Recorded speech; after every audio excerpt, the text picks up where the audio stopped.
irgendwie nervig ist, das was eh schon gesagt wurde hier mit FEC, bei allen Themen immer, sobald dann wieder FEC läuft, ändert sich ja wieder alles und so.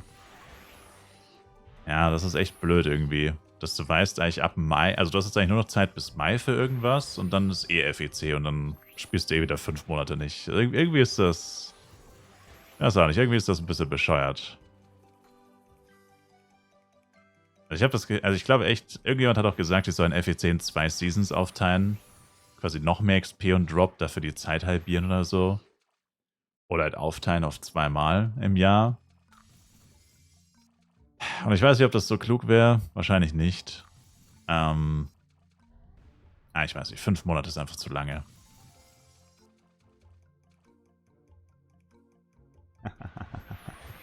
Du hattest das auch mal gesagt. Ja, es wurde schon ein paar Mal gesagt, tatsächlich. Danke dir für den Resub, Bugstot. Appreciate it.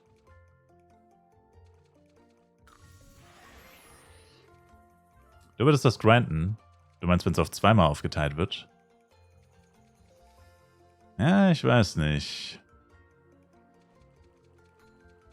Ich meine, müsste man halt einmal mitmachen, ne? Also man kann es so schwer sagen, wenn man es sich nur vorstellen und tatsächlich machen.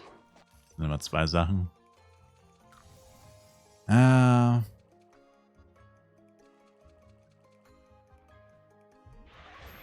FEC immer tote Phasen. Naja, während FEC ist ja auch ein Problem. Das ist halt das Problem, was viele nicht sehen. Das sehen nur die Leute, die halt immer spielen eigentlich. Weil ich war ja auch nie komplett weg. Ich meine, ich habe ja trotzdem mich jeden Tag auf Boding angeloggt. Ich habe teilweise F-Coins gekauft, Items gekauft. Also jetzt natürlich nicht viel. Also zu sagen, ich wäre aktiv gewesen auf Boding, wäre unfair gewesen. Aber gut, ich meine, ich war jeden Tag online, habe jeden Tag Tower Dailies gemacht, habe zumindest die Preise verfolgt. Wie gesagt, habe ein paar Sachen gekauft. Giants habe ich gefarmt sogar, ne? Ich habe sogar Giants gefarmt. Während FEC tatsächlich. Also eigentlich, also die zweite Hälfte vom FEC, wo ich dann irgendwann realisiert habe, okay, der FEC ist für mich gelaufen. Ich habe einfach den Start viel zu wenig gemacht und war dann so behind, dass ich einfach keine Lust mehr hatte und auch die Motivation nicht mehr hatte. Und dann habe ich mich ja darauf beschränkt, einfach nur Master und Hero zu grinden.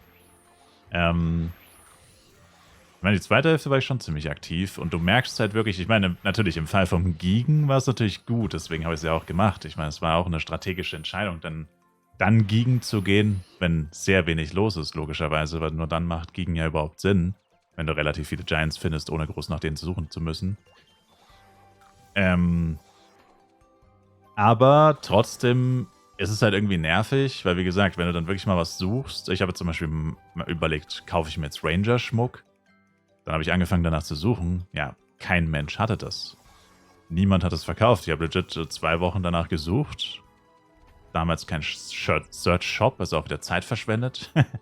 Mit Shops durchklicken. Gut, das hat man jetzt nicht mehr, das Argument, aber er ist schon nervig. Also wenn du dann wirklich was machen willst, also vor allem natürlich für die Leute, die gar nicht auf FEC spielen. Ich meine, ich war ja quasi nur der Gelegenheitsspieler, aber die Leute, die halt quasi gar nicht auf FEC spielen, die können eigentlich auch literally für 5 Monate aufhören zu spielen, weil in diesen 5 Monaten wird so gut wie nichts passieren. Du siehst jeden Tag die gleichen 10 Hansel beim Gigen oder beim Dungeons laufen und es wird kaum gehandelt. Also du musst jede F-Coin-Suche ist ätzend, weil kaum jemand F-Coins verkauft. Meistens meistens ändern sich die Preise irgendwie nachteilig. Entweder kannst du nichts verkaufen, weil keiner was kauft, oder wenn du was kaufen willst, sind die Preise teurer als normalerweise und so. Also vor allem für diese Leute müsste man halt eigentlich echt irgendwas machen, dass die sich nicht so komplett alleine fühlen, sag ich mal. Und klar, natürlich, wenn du jetzt auf FEC spielst, kann es dir egal sein, aber ich meine, es spielt halt wirklich nicht jeder auf FEC. Es sind ja trotzdem ein paar hundert Leute pro Server wahrscheinlich, die nicht dort spielen, was in der Summe dann auch etliche Leute sind. Die kriegen halt voll irgendwie gar nichts in der Zeit. Und ja. Also, es ist einfach nicht optimal. Das ist ja alles, was ich sage. Ich meine, ich habe jetzt auch nicht die perfekte Lösung. Also gut, meiner Meinung nach, ich finde einfach 5 Monate ist zu viel. Ich würde die Zeit wahrscheinlich kürzen, damit es zumindest nur noch 4 Monate sind vielleicht. Das ist immer noch eine lange Zeit, das würde nicht viel ändern. Aber ich meine, 1 Monat früher ist zumindest mal ein Anfang, ne? Und ich meine, wenn du das noch einen Monat kürzen würdest, dann könnte man drüber reden.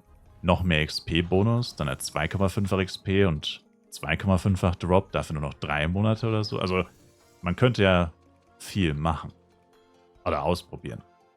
Und dann sieht man ja, okay, war eine Furzidee, hat nicht gut funktioniert, ist nicht gut angekommen. Oder ist gut angekommen, haben noch mehr Geld gemacht, whatever.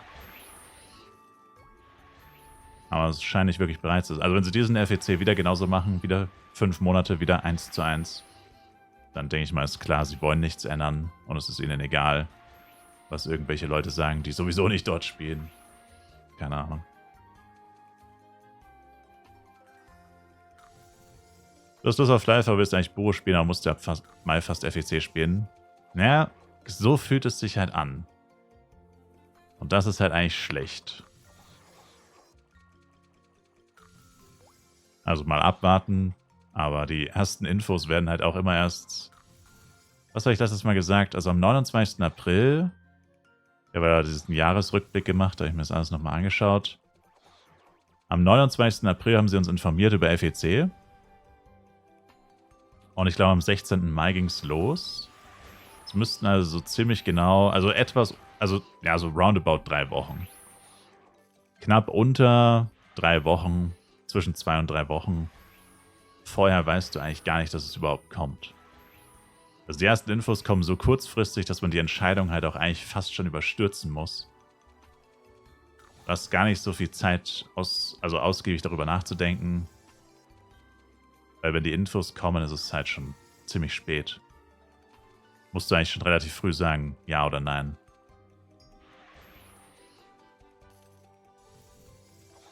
Oder dich halt festlegen, ja oder nein.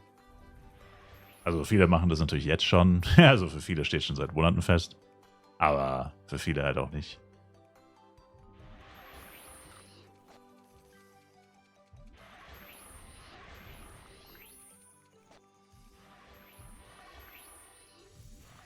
Ja, doch, also der Unterschied, also jetzt Toaster ist auf Boden natürlich gut was los, also normal einfach.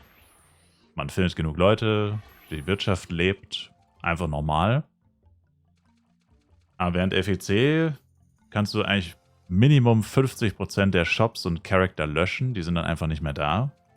Höchstens vielleicht, vielleicht stehen noch viele Leute AFK rum. Oder zum Second Anniversary Event. Zum Third Anniversary Event, das ja dann wahrscheinlich wieder kommt zur gleichen Zeit. Ich meine, da hast du wahrscheinlich noch etwas mehr Aktivität, aber sobald das dann auch vorbei ist, es fühlt sich schon sehr leer an während FEC. Darkon zum Beispiel war komplett mausetot. Also ich meine, ist es jetzt auch. Also ich meine, Darkon ist sowieso nicht mehr viel los. Die Geschichte wiederholt sich, alles hat sich nach Flaris verlagert, weil in Flaris halt einfach alles ist. Es macht in Flaris am meisten Sinn, Shops aufzumachen und so. Aber während FEC ist es halt noch krasser. Vor allem Darkon ist halt während FEC, da waren legit 5 Shops oder so. Das war richtig traurig. Eigentlich nur diese Shops, die direkt da sind, wenn man sich hin teleportiert. Also es macht einfach weniger Spaß dann zu spielen, ja. Es fühlt sich an wie so ein bisschen Gruppenzwang.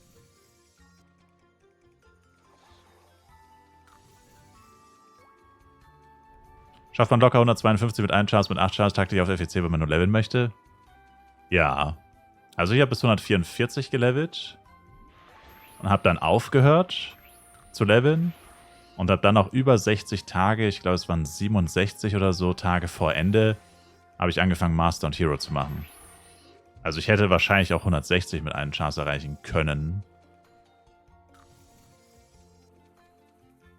Aber erstens hatte ich kein gutes Equipment und wollte mir auch keins kaufen, weil ich kein accountgebundenes Equipment mehr haben wollte. Und, wobei das war eigentlich das Hauptargument. Und dann habe ich aber auch gesagt, ja, ich will jetzt mal Master und Hero mit diese Stat-Pages verdienen. Hat leider nicht geklappt, aber bin zumindest kurz davor. Ich könnte es, ja. Mit relativ wenig Aufwand könnte ich es jetzt auf Borodeng jederzeit machen. Wenn ich mal die Zeit und Lust habe. Gibt halt gerade andere Sachen, auf die ich hinarbeite. Bin gerade echt lost, was heißt FEC. Flyf World Championship ist ein temporärer Server mit Doppel-XP, Doppel-Drop und Doppel-Upgrade-Chance. Der startet immer im Mai. Also zumindest die letzten 2 Jahre war es so. Und geht 5 Monate. Mai bis Oktober. Was geht ab? Ari und Yondai.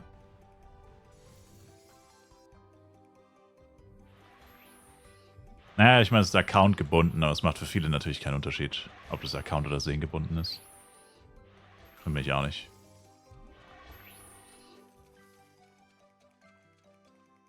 Gebunden ist gebunden. Der Hauptnachteil ist ja, dass du es nicht mehr verkaufen kannst. Klar ist Account gebunden besser, aber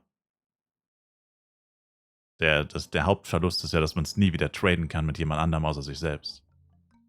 Und dann auch nicht mit sich selbst, sondern nur mit dem gleichen Account. Also, das ist schon auch eine heftige Einschränkung.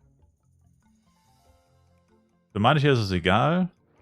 Finde ich auch erstaunlich, wie einem das so egal sein kann. Also bei mir ist es auch immer so. Erst denke ich mir auch so, ist egal, aber dann, je länger du drüber nachdenkst oder spätestens dann, wenn halt ein neues Update kommt mit besserem Equipment, ab dem Zeitpunkt merkst du langsam so, irgendwie ist das schon ärgerlich. Aber gut, es sieht natürlich auch jeder anders. Ich meine, kann jetzt niemanden zwingen, sich schlecht zu fühlen dafür. Ich meine, in erster Linie holst du dir krasses Equipment, ob es dann gebunden ist, kann dir erstmal eine lange Zeit egal sein. Aber ich bin ja eben jemand, der spielt immer langfristig und so. Das ist halt schwierig, nicht so zu denken. Weil ich halt ziemlich sicher sagen kann, ja, in 3 Jahren spiele ich immer noch und dann ist das Equipment halt einfach wertlos. Also auch nutzlos, weil dann werde ich es halt auch 1000% nicht mehr benutzen. Dann liegt es halt einfach irgendwo auf der Bank und dann ist es einfach schade.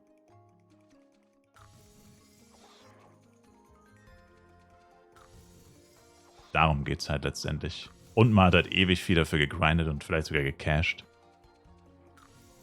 Das ist dann alles so ein bisschen... Alles so gelockt in deinen Account und du kriegst es nie wieder weg. Auf F10 Dark muss man extra die Grafik vom Handy runterschrauben, damit es überhaupt möglich war, Shops zu klicken. Damn. Naja gut, Shops klicken muss man ja nicht mehr. Jetzt kann man ja die Items direkt suchen. Jetzt könntest du wahrscheinlich folgende Taktik machen. Du gehst auf einen Channel, wo wenig Leute sind, oder blendest alle Spieler aus. Dann gibst du bei Search Shop ein, was du suchst. Läufst zu der Stelle, wo der Shop ist. Und erst dann blendest du die Spieler wieder ein. Und dann stehst du aber schon direkt vor dem einen Shop. Also ich meine, gut, die Grafik musst du wahrscheinlich trotzdem runterschrauben, aber du musst dich dann nicht mehr mit 5 FPS dann wahrscheinlich da durchquälen, sondern du kannst direkt den Shop suchen, gehst hin, ohne Spieler, stehst direkt davor, musst nur noch die Spieler einblenden und dann musst du nicht mehr rumlaufen und suchen. Sondern weißt genau, der hat das Item, was ich suche. Gut, blöd ist dann natürlich, wenn es übelst teuer ist, aber das ist ein anderes Problem. Shop Search auf FEC wird geistesgestört kicken. Das war die absolute Hölle, FEC Shops durchzugucken.